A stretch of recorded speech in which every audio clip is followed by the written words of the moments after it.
marriage should be broken. The son will not pay on his behalf. The marriage is going to be what? Cancelled. The contract will be brought to an end. Because Rasul sallallahu alaihi wasallam said, "Inna ahaqqa ash-shart an yu'affa bihi mastahlaltum bihi al-furuj."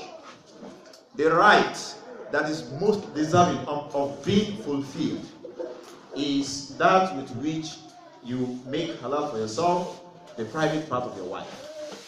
So if out of arrogance, the man is refusing to pay, then the son should not pay on his behalf. Rather, the marriage should be broken.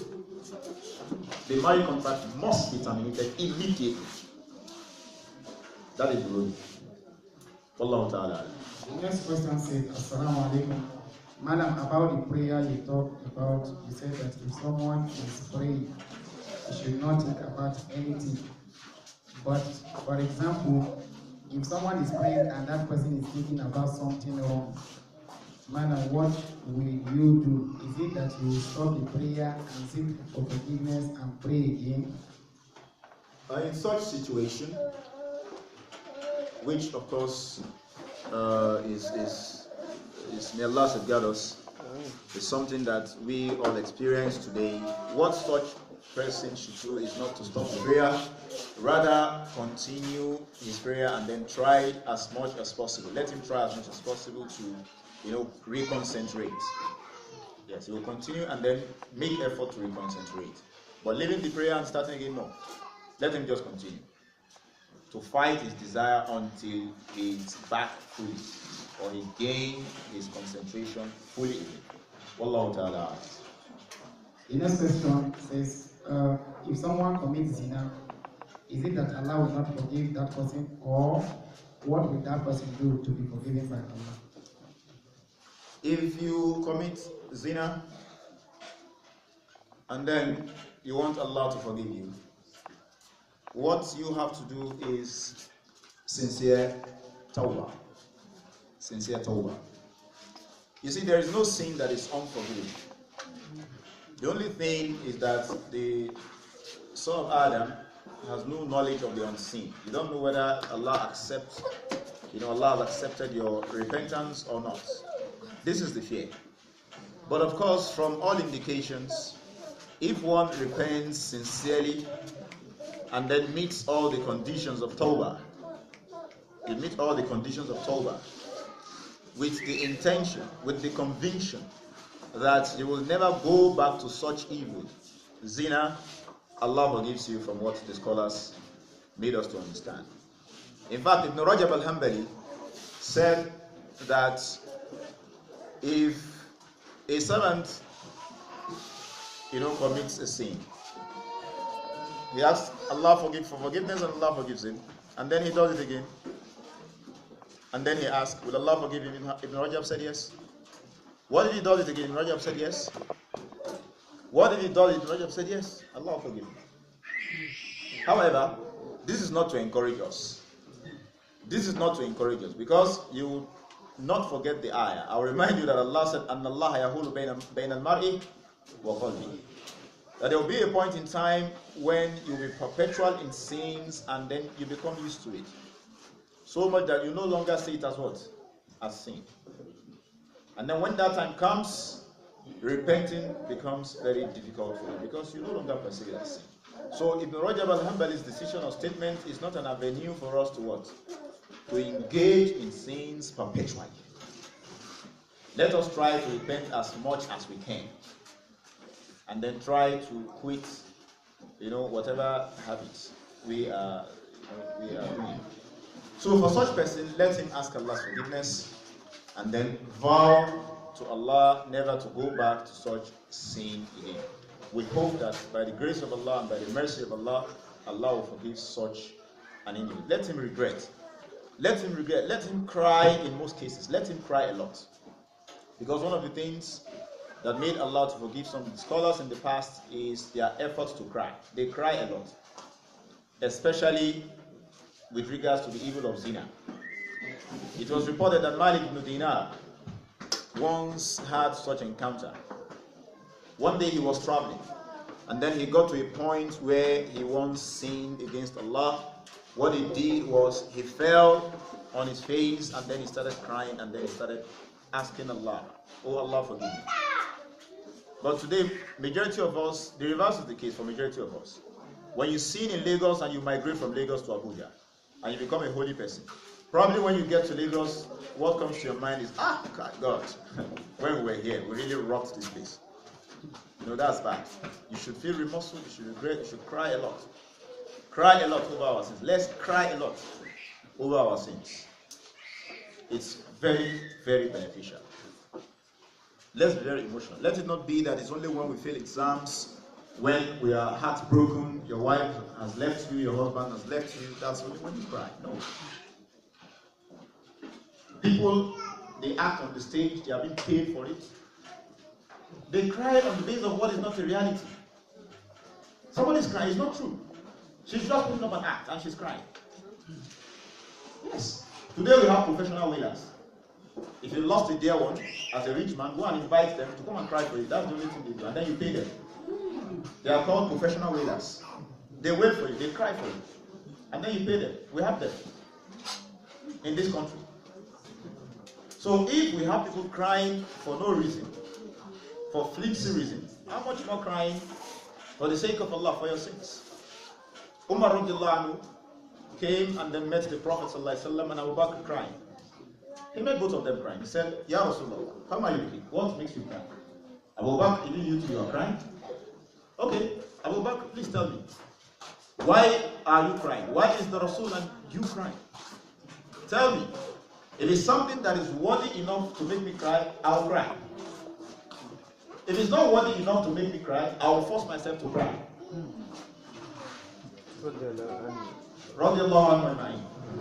So, don't only, cry when you watch movies, these emotional movies. For some of us who are used to Z World and all these things, you cry when you see that. Your sisters, you know what I'm talking about. When you see that, subhanAllah, the man broke her heart. Your sisters crying for sorry. May Allah subhanahu wa ta'ala forgive us. Allah ta'ala. A sister is asking, is that as a woman or a girl, and this girl is living in her father's house together with her little sister, and the father of this girl wants to have intimacy with her own daughter. So what will the girl do, and what will be the punishment of the father? Allah should guard us from this situation. Amen. If I understand the question clearly, a father wanting to intimate with his own daughter,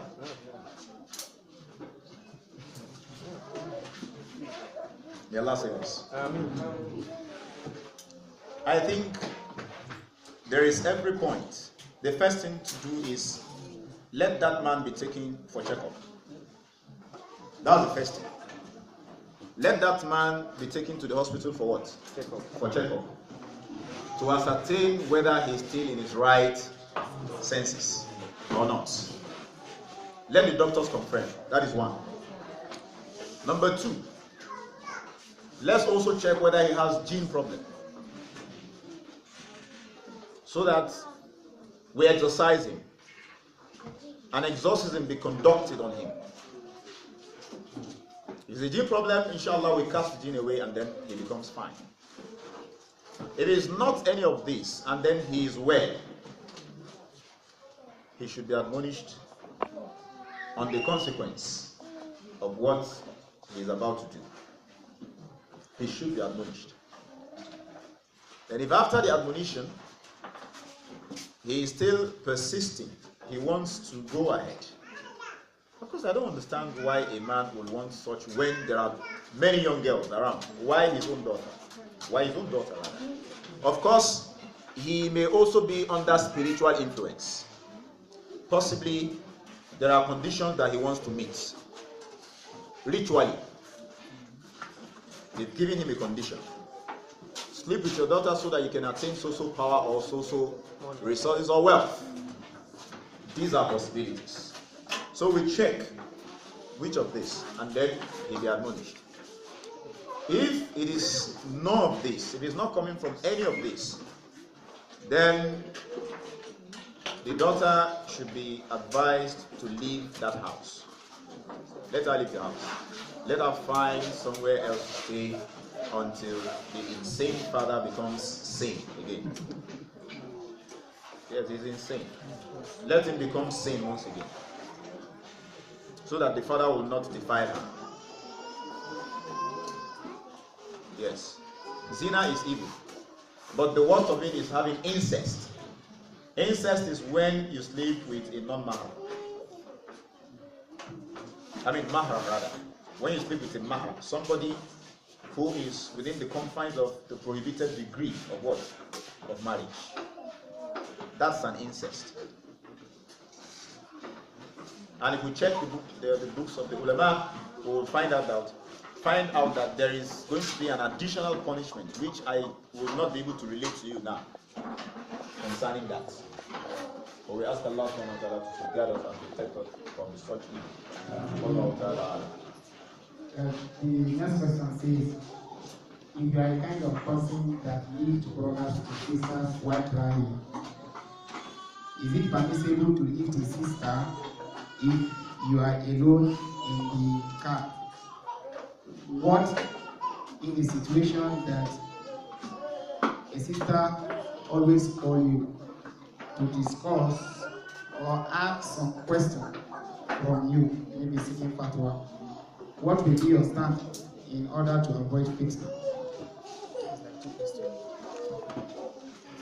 Now, for a driver, on the permissibility of lifting a sister alone, well, Allah knows the matters of the heart. Allah is aware of the matters of the heart. There is every indication that you are lifting this sister with all sincerity, and you do not have anything at heart. But if you're not very careful, as a brother, if you lift this sister for the second time, this same sister, you begin to wonder whether it's a mere coincidence.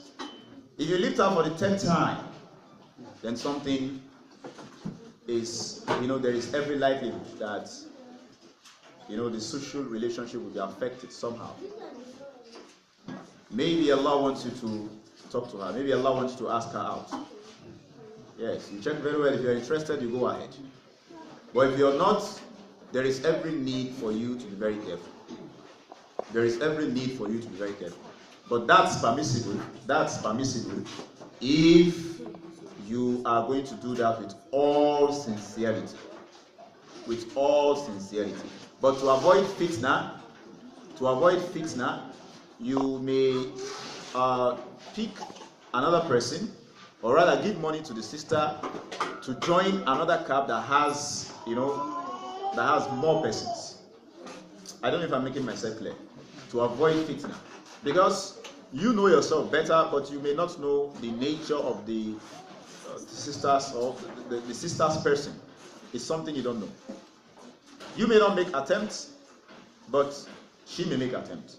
Although Allah knows what is in the heart, Allah knows what is hidden. So let's just try as much as we can to avoid such situation, and then we ask Allah subhanahu wa ta'ala to guide us. Wallahu ta'ala.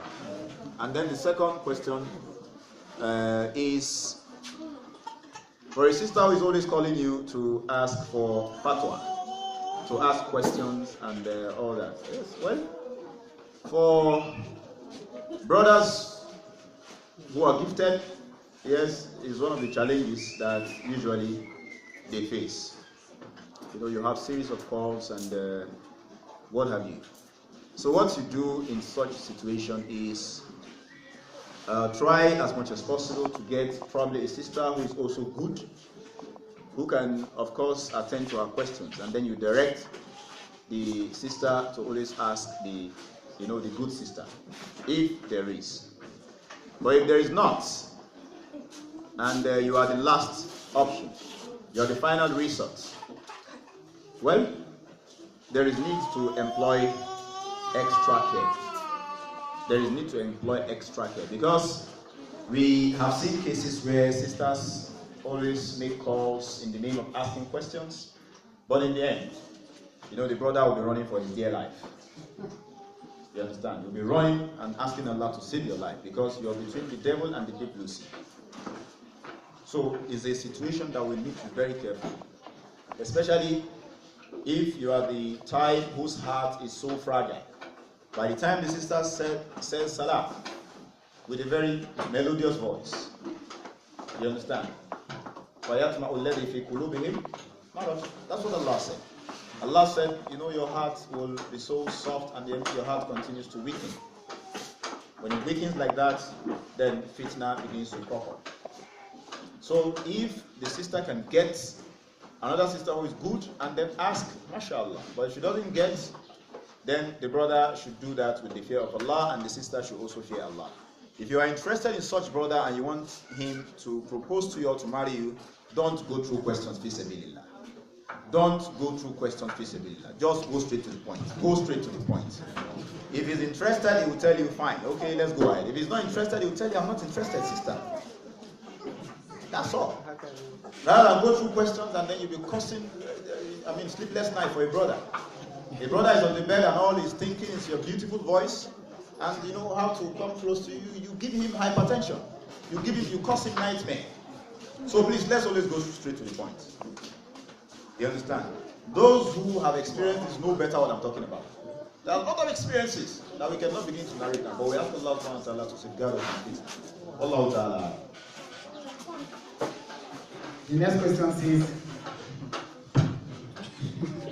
if the sister didn't permit her husband to marry second wife for one apartment, can you divorce her to marry the one that will permit you to marry second wife in the same apartment? Brother, you are very wicked. Brother, you are a wicked brother. I have to tell you that. You are wicked and you are selfish. How can you divorce your wife because she disallowed you from marrying another wife into the apartment, and then you marry another one who will permit you to marry another one in the apartment? No, that's bad. That's bad. From the reasons that the scholars have stated for the permissibility of divorce, this is not one of it. It is the exclusive right of the women. Let them enjoy it. Do you understand? You see, let me tell us something. There are many reasons, wisdom behind the prohibition of marrying two wives in the same apartment. There are many reasons. Do you understand my point? There are many reasons. Let me quickly mention to you. Aisha said that the Rasul sallallahu alaihi wasallam, one of the things he hated most was for another person to have the feeling of the intimacy that is happening between him and his wife. Rasulullah hated it much. Aisha said, Rasulullah doesn't like the feeling that he's inside the room with his wife, and possibly a stranger or another wife is thinking that, okay, probably this is what they are doing now. Rasulullah hated it. Yes, he hated more that somebody hears, the intimacy. You have the idea through, sound. And when one is in that situation, you become uncontrollable. As a husband, you become uncontrollable. As a wife, you become uncontrollable. Do you understand? Naturally, there are couples that when they intimate, when they meet, if you're not careful, you think third world war is happening there. You wonder, what are they doing? What are they fighting? There are some people naturally you cannot control their feelings when they are in such mood. Then tell me. Ibn Qudama, rahimahullah, and Imam Nawawi both said that because of this, based on this, Rasulullah hated that one of the wives hear the sound or what is going on between the other. So Ibn Qudamah now agree consensually that it is natural that women feel jealous when they are aware that the husband is intimating with another, the other one, especially when she begins to hear a sound that is emanating from the intercourse. She will feel so uncomfortable, and she feels so uncomfortable. So as a result, the scholar said this would be one of the wisdoms behind the Rasul repeating, two women living in the same apartment. Then Ibn Qudamah also added that if you can prevent both of them from knowing what you are doing for the both of them, is better. This one will not know what to do for this, and this one will know what to do for the other. When they see that, it's going to what?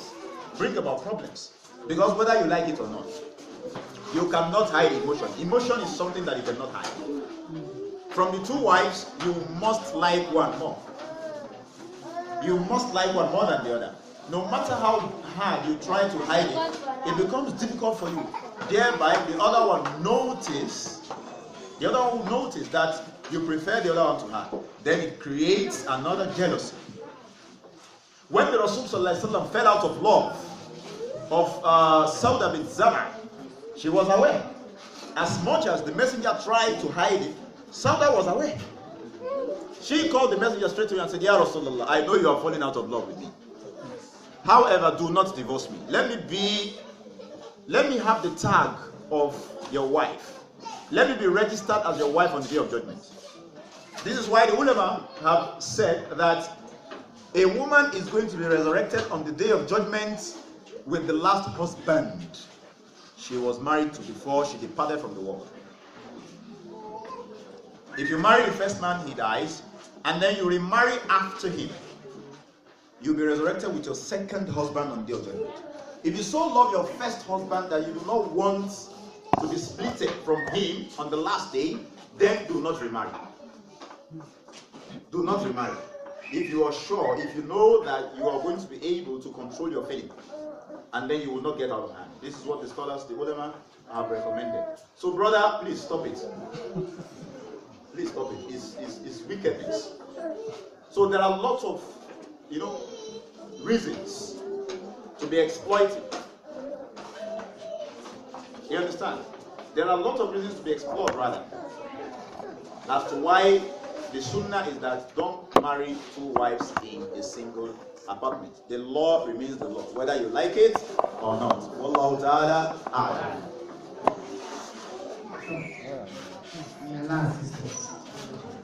The next question says, disengaging sexual habit with wife or hate as a period is highly assertive. Then what happened to a wife that is having abnormal hate for over 30 days? Meanwhile, the normal hate period ranges between 1 to 7 days. Please throw more light on this issue. Jazakallahu khair. Now, for such situation, like we mentioned earlier, it is haram to meet or have intimacy with one's wife during Hajj. However, a woman may experience a situation where she sees or there is ceaseless flow of blood than her normal menstrual cycle. Maybe usually it's just for some persons 4 days, for some women 5, 6, like that. So if it becomes abnormal, what she needs to do is check. After 7 days, if the blood continues, let her check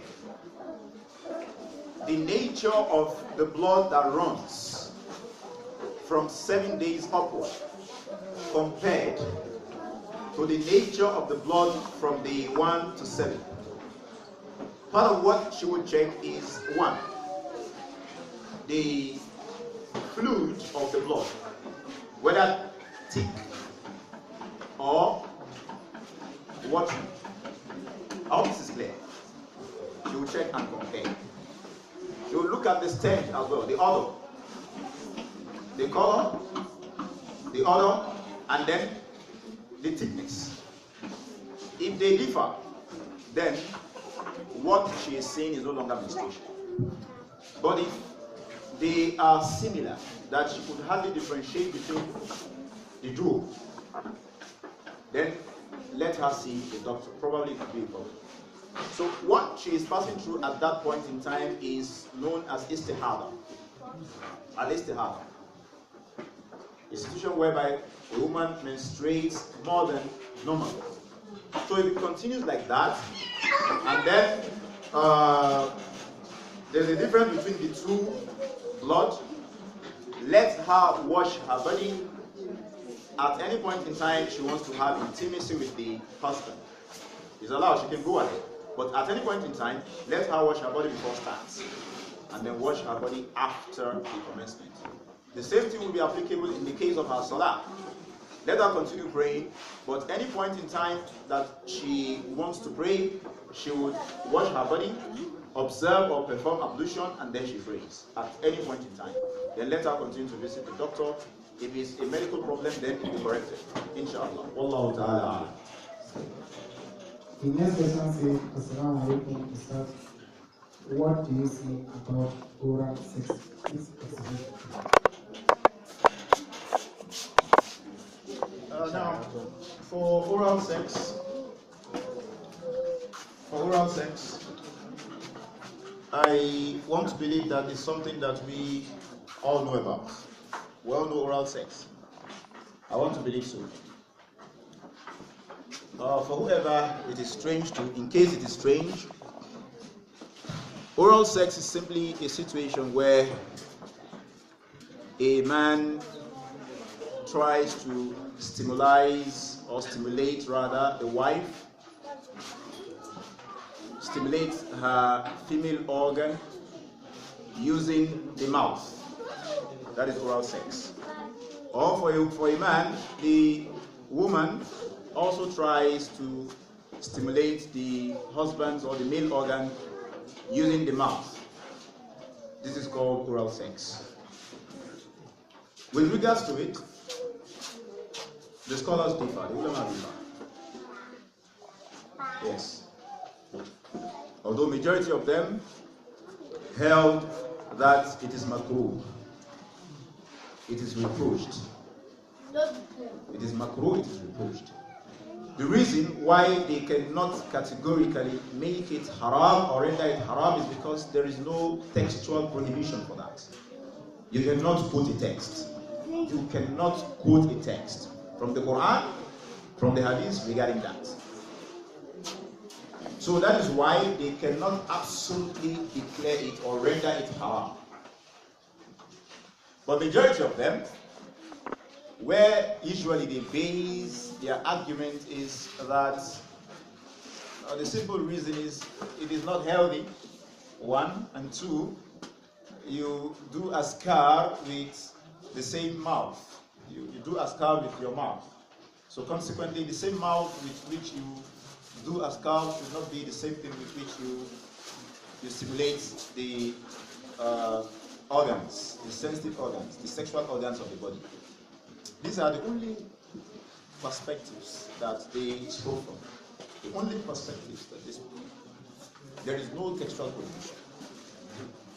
So for those who made it permissible, for those who say, okay, it's okay if you want to do it, they base their argument on the fact that one, there is no textual prohibition for that. And that two, if you say the mouth should not be used, because if you're going to base it on the fact that it is used for askar, how do you also use it to stimulate the reproductive organ or the female or the male, the sexual organ? They said that in most cases you also use your hand you could use your hand to do the same thing. Is that not so? You could use your hand to stimulate your wife, and your wife could also stimulate you on your private organ using her hand. The same hand is also used for azkar, for counting after salah. So on this basis, they said there is no basis for it. There is no basis for it, but they just considered it as unhealthy, and if it's something that if you can do away with, good. But whoever feels they enjoys it or whatever, talk. You understand? So I'm just trying to be very careful so that